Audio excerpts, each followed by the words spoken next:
What is an operating system? Every computer is made up of some hardware, right? You have the CPU, memory, storage.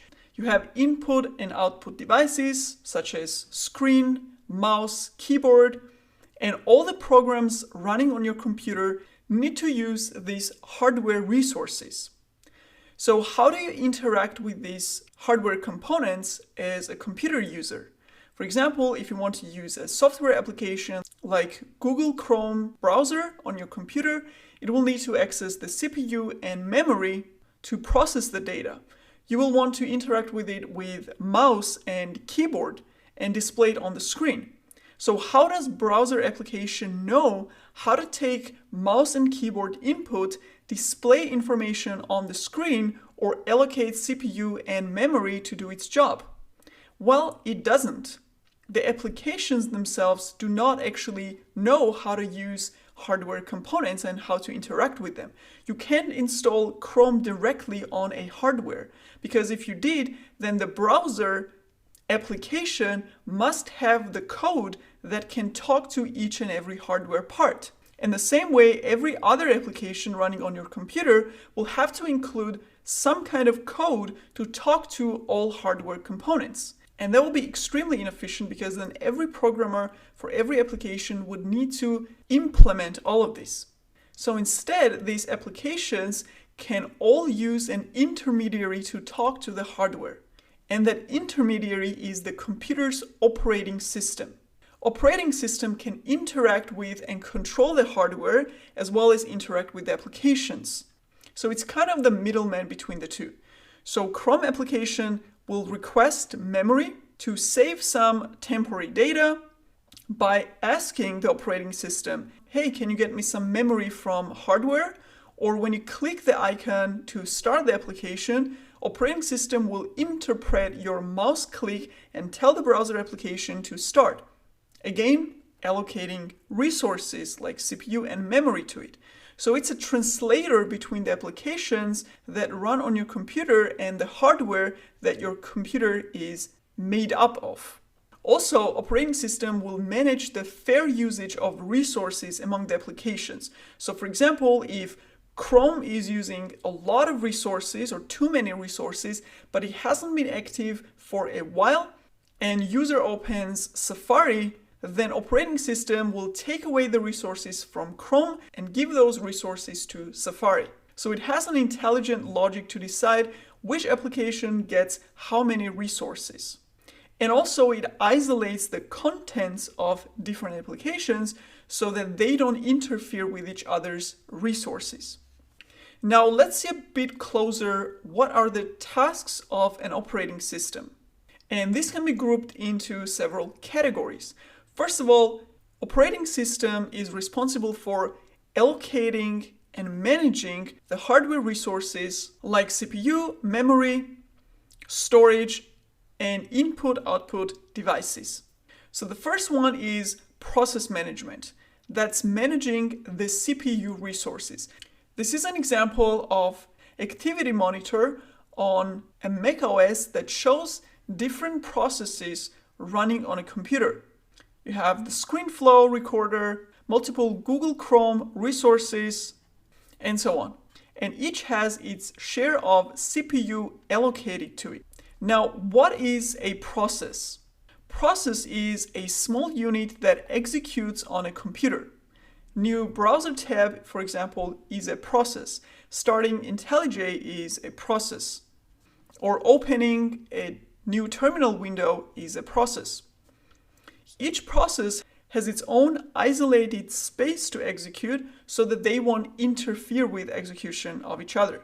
This makes sure things don't break, but also that processes are protected. Note that if a computer has one CPU, it can process only one process at a time. So you may be doing many things at the same time, like listening to music, browsing web, writing a document, working in your terminal, but one CPU in the background is processing only one task at each time. The CPU is just switching content so fast that you have an illusion of parallel or multitask processing. However, with recent technological developments, as we all know, we have multi-CPU, which are multi-core computers, which are pretty much a standard nowadays. So there are the terms like dual core, meaning 2 CPUs or 2 processors, or quad core, meaning 4 processors. And of course, the more processors or more CPUs you have in your computer, the faster the applications will work because they can basically execute these processes in parallel, right? Each CPU running one process. Another task is memory management, meaning allocating working memory, which is also called RAM, which stands for rapid access memory, to different processes. Because whenever you start an application, that application needs some data so that it can work. You can't execute any program without allocating some memory to it. Now, working memory or RAM is actually limited on hardware. So if many processes are running on a computer, it may use up all the memory because each running or active process needs some memory. So what happens when you run out of memory on your computer? The operating system will handle swapping the memory between applications. It will decide that one application will become inactive by taking away the allocated memory from it, and a new one will get the memory resources. So if you have 50 applications open in total, consuming more memory than the computer's total RAM size, and you switch between them, this memory swapping will happen between the applications, and it will slow down the computer because swapping takes time. So what is memory swapping actually? In this process, operating system will unload memory, or basically clear that memory storage for that application, and then save it into a secondary memory, the storage, and load the new processes data in that cleared memory. And this clearing the data from the memory and then saving it to storage and then loading the new data to that memory location actually takes some time and slows down your laptop. So basically that process of how memory is allocated to different processes is memory management, which is again one of the most crucial tasks of an operating system. And the third main hardware component of a computer is storage, which we just mentioned, which is also called a secondary memory. So you have the working memory. This is for actively processing the data. And then you have a secondary memory or storage, which is for persisting the data long term, right? And this is the hard drive of a computer. So for example, you open Visual Studio Code and you start writing some application or some code inside. While you're actually actively working on that code, that data is loaded into a memory and is being processed as you write the code. Now, once you're done with your application and you want to close Visual Studio Code, obviously you want to save all its data and persist that on a disk for next use. But if apart from the application that you're writing and the files that you created in Visual Studio application itself has some files that need storing, right? For example, the code itself to run the application. Then you have configuration of Visual Studio, right? Maybe you configured certain plugins or themes, extensions, etc. So these are all data that need to be persisted and stored long term. So whenever you open a Visual Studio Code, you have all these configurations and plugins that you downloaded. So when you start the Visual Studio application, again, the data from the storage will be loaded in memory to use it actively. So when you open it, you have the plugins and configuration and the files in the editor just as you left it. And you can save all sorts of things on your storage. You can save files, browser configurations, games, pictures, videos, whatever. They all go to the storage. So storing this data and allocating some space for them is also managed by operating system. But note that operating system actually handles storing all this information in a structured way. So your storage is not just one big bucket where you throw all your data in. It's actually structured in a meaningful way with what we call folders or directories. In Unix-like systems, like Linux or macOS, for example, the file system is structured in a tree form. You have the root folder of the file system and you have the subdirectories. And you can build a whole hierarchy, a tree-like hierarchy of those folders and files. And then you have Windows operating system on which you have multiple root folders, but again, a hierarchical structure of folders and files also there. But we'll go through the file structure and files of Linux specifically in detail later in this module. So basically managing the storage and how data is stored is also a task of an operating system. And the last category or piece of hardware components are the I/O devices, like monitor, keyboards, mouse, trackpad, but also devices like printers or USB or external hard drive, etc. So when these are attached to the computer, operating system knows how to handle them and how to translate the interactions between the applications and these devices. And finally, some other tasks of operating system, also very important and crucial tasks, are security and networking. In terms of security, operating system is responsible for managing users and their permissions. You know that we can have multiple users on one computer, and each user will have a password so they can log into the computer and have their own space where they can install applications, save files, and do whatever they want to do. But users also have permissions. You may have an admin user on a computer that is allowed to administer it and have less privileged users who don't have that many permissions so that they don't accidentally break something on the operating system. And as I said, networking like assigning ports and IP addresses, etc. So all of these are also tasks of an operating system. Now that we understand what operating system is and what its tasks are, let's see how an operating system is constructed or made up. At the core, operating system has a kernel, like a Linux kernel, for example. This is the part of an operating system that loads first when you turn on a computer. This is the heart of every operating system, responsible for managing the hardware components, again, CPU, memory, RAM. And different operating systems may have different kernels. The kernel also handles I/O devices using various device drivers. Device drivers are basically code or programs which allow external devices to interact with your computer. For example, your printer may require a device driver on your computer so that you can print from your machine. The same goes when you connect an external hard drive or USB to your computer. Kernel is the one actually bringing that external device into the computer so that you can use it. So basically, the kernel part of the operating system is the layer interacting between the applications and the hardware. So when you start the application, it's the kernel that starts the process for that application, loads it into memory, and allocates CPU resources, for example, to that application.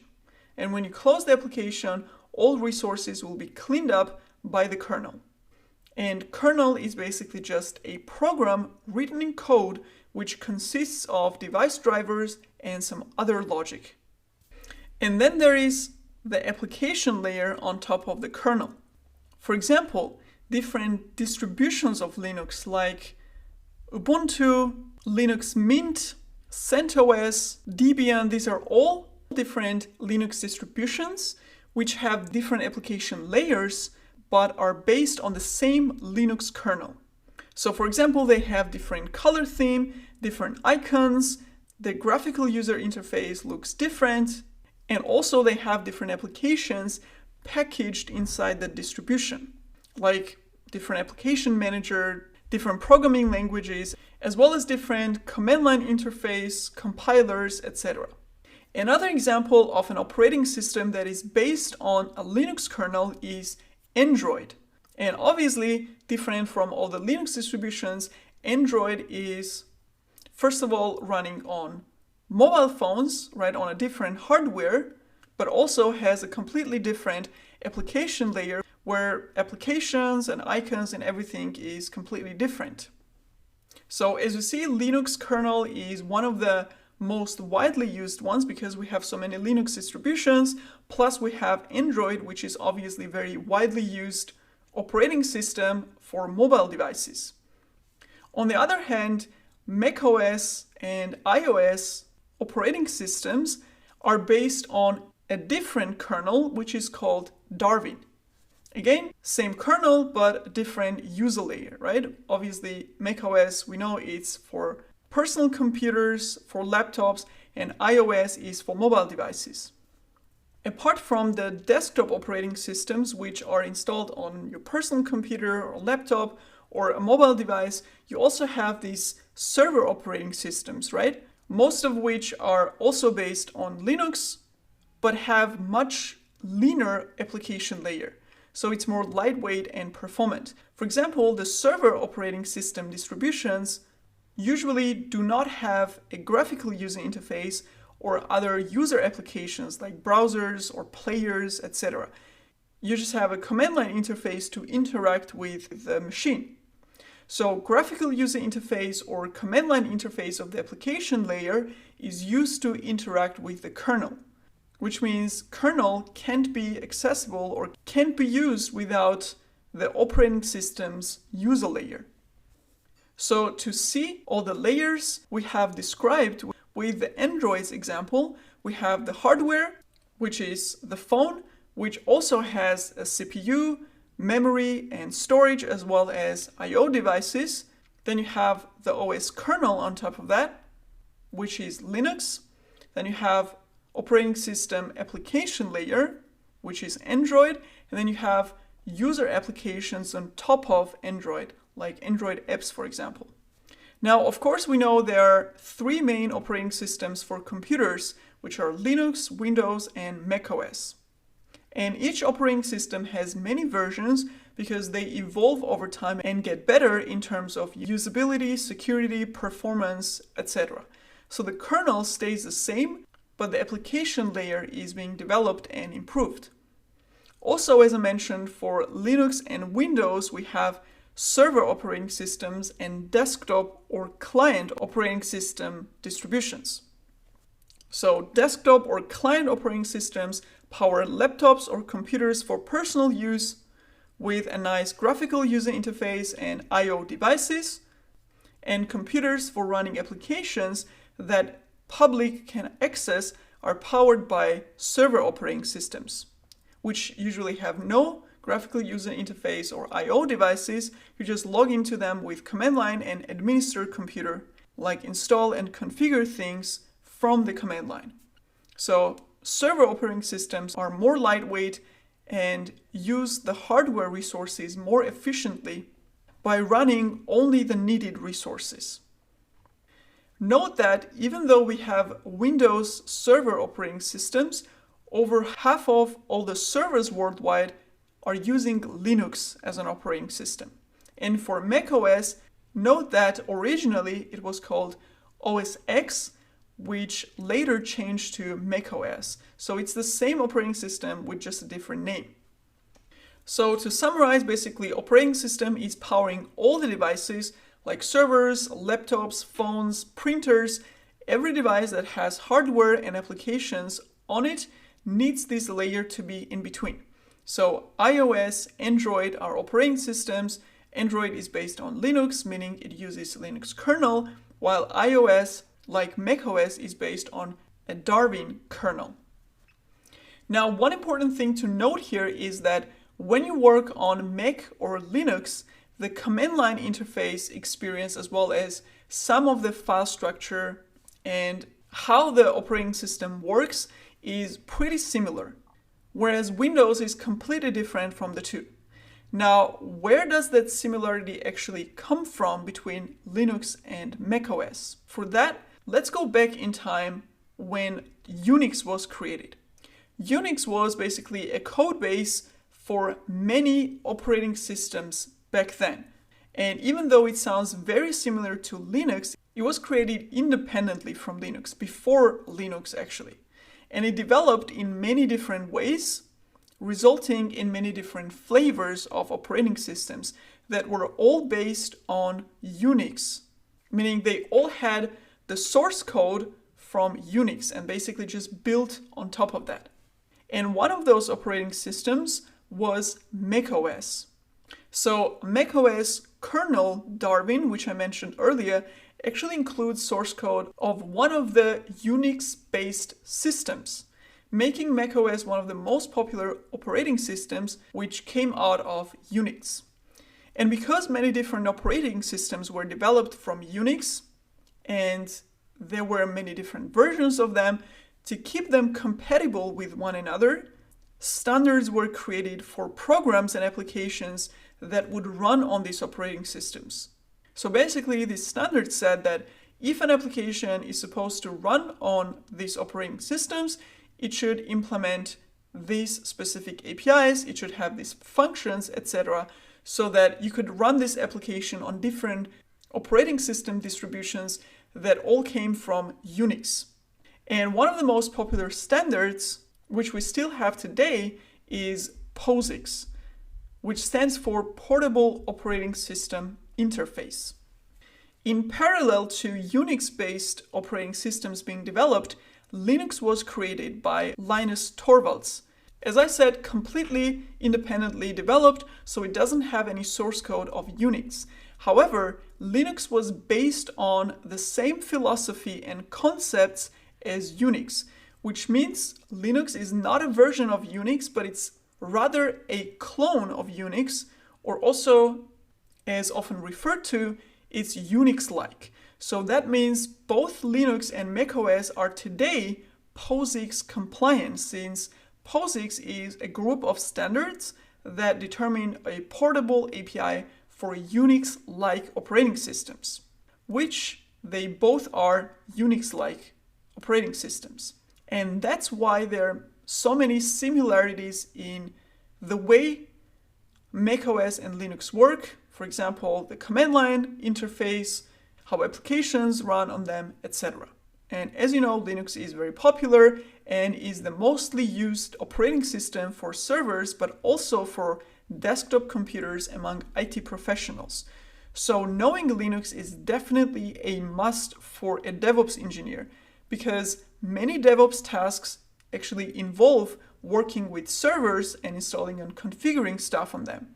Also, most of the technologies that are being developed today, including the DevOps technologies like Docker, Kubernetes, Ansible, etc., they're all Linux native technologies. Docker was originally only supported on Linux, for example. And that's why in this module, we will focus on learning Linux. And Ubuntu is the most popular Linux distribution, so we'll use Ubuntu in this tutorial, but the knowledge you gain with Ubuntu using its command line interface and interacting with it generally will be really not that different from any other Linux distributions.